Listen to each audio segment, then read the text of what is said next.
In my 20 years of involvement with literacy volunteers, I've had the opportunity to witness the transformational power of education and of our programs.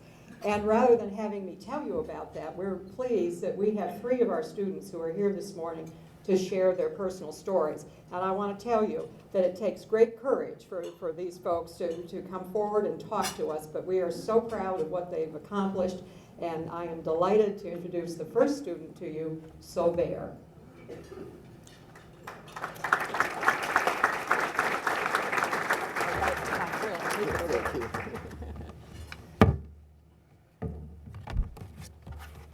Good morning, everyone. My name is Sauvé Alexander. I'm from Haiti. In 1980, I left Haiti on a boat, tried to reach the United States. It took 19 days with many storms and a lot of prayers. I'm kind of nervous this morning. In Miami, we kissed the ground, but we were put in jail for 2 weeks, then released with permission to stay. For 11 years, I stayed in Florida and worked and picked oranges and tomatoes. Then I worked making fiberglass boats. In 1991, I came to Hilton Head and began in landscaping work. I couldn't speak street English, but I cannot read English. After I wrote my name on the applications, I could not understand the rest.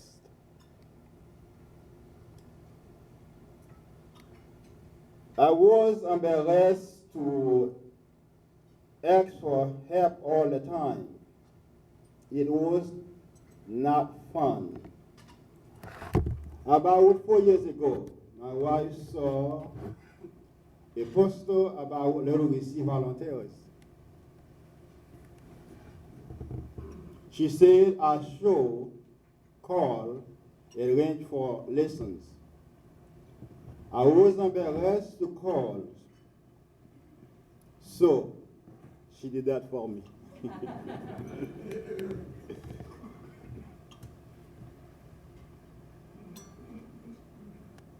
It was not easy to come to literacy volunteers at the first time. However, all the people were so nice and helpful, and my tutor has so very patient. Now I can read at a 5th grade level. In 3 weeks, I will have my interview to become a United States citizen of America.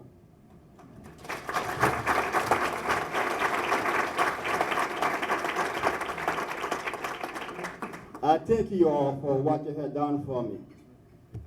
I want a special thing I want to say to my teacher today.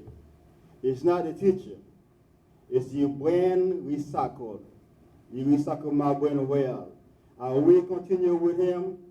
Until next time, I will tell you more stories. Have a Merry Christmas and Happy Holidays.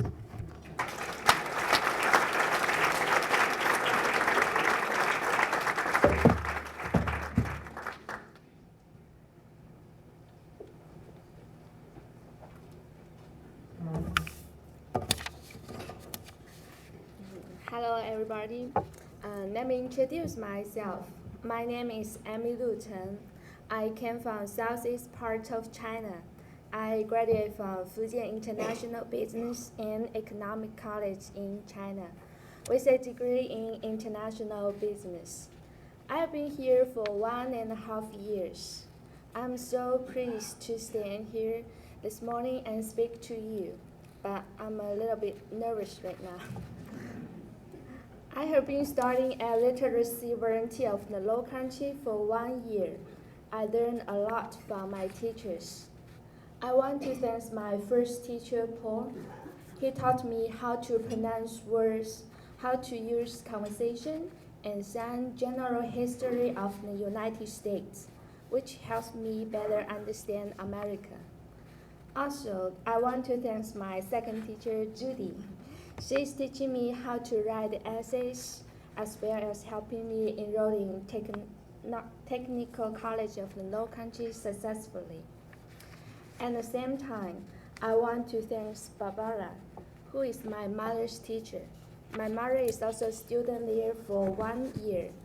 When she first came here, she just knew few words, but right now she increased more vocabularies. Now I work at the Fujiyama Japanese restaurant in Bluffton as a waitress, where a friend of mine told me about the LVL.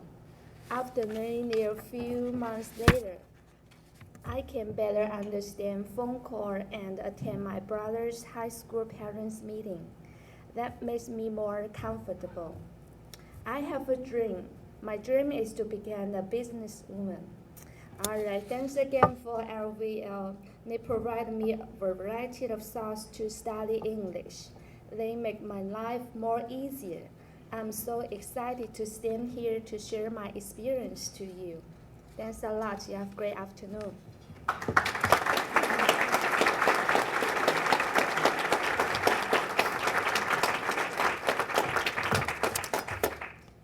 Good morning.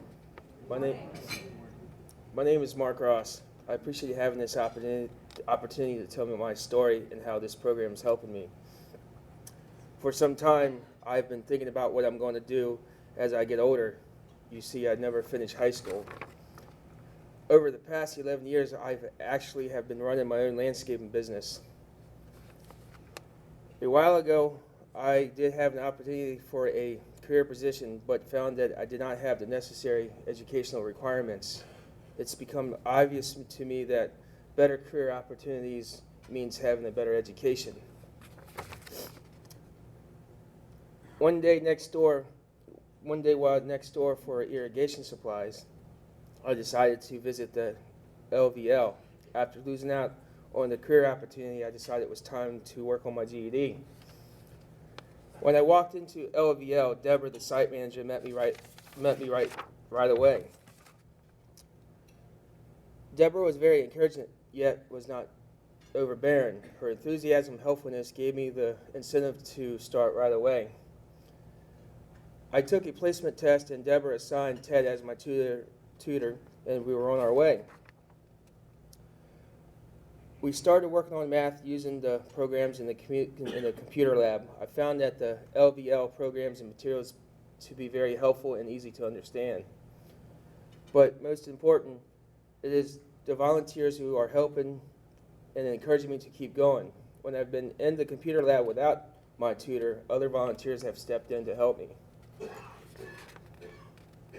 My goal is to take the first 2 parts of the GED in the late winter, then before the year is out, finish the entire GED test. I am very fortunate to found LVL and all that it has to offer. It's guided me in the right direction.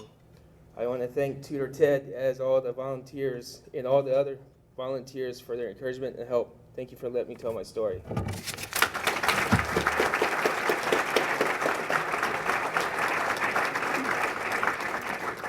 Thank you, Mark, Emmy Lou, and Sauvere for sharing your personal stories. It's not easy to get up and talk to this many people in a room, particularly for those whose first language is not English. I wouldn't be able to stand up and speak Chinese to a group of people. These students, even though they have unique stories, are still representative of the thousands of students that we've helped in the last 38 years and whom we've been able to empower through our programs. Now just imagine, you can see what success we've had with these students. Just imagine how our community would be strengthened if every worker, parent, and community member were equipped for success. Employees would have the math, reading, and communication skills that employers need. Parents, as Dr. Truesdale underscored, would have the skills to establish an education foundation in the home, and every child would arrive ready to learn and would be able to succeed. And our community, as our students I think clearly demonstrated, would benefit from the diverse voices and diverse talents of all of its members. Just imagine. In fact, if we had 100% literacy in Beaufort County, the need for many of our human service organizations would evaporate altogether, and we could put a sign on our door that read, "Mission accomplished." Just imagine. That's our vision. But let me tell you where we are right now. Last year, as your table tent cards illustrate, we enrolled 785 adults at 10 locations. 5 of them were in the Hilton Head and Bluffton area. That's almost twice as many students as we served a decade ago. Our Bluffton Learning Center, which is relatively new, we opened this 3 years ago, exceeded our enrollment projections in the first year by 50%. And in the last 2 years, we have increased our student enrollment at that site from 91 to 156. That's a 71% increase in 2 years. And this year we found that the demand has not diminished. It continues to grow to the point where the demand has outstripped our current resources, and we, at this moment, have 15 people on a waiting list. In order to sustain our existing programs and to make strides in closing the gap between the 785 that we serve and the almost 11,000 and more that could benefit from our services, we need more programs, more volunteers, and more investors. In these challenging economic times, it is more important than ever that we invest in human capital so that all of our adults will have the education and skills that they need for self-sufficiency. Their futures and ours depend upon it. I hope that by being here today that you have been inspired by our students' stories and that our passion will become your passion and our mission your mission.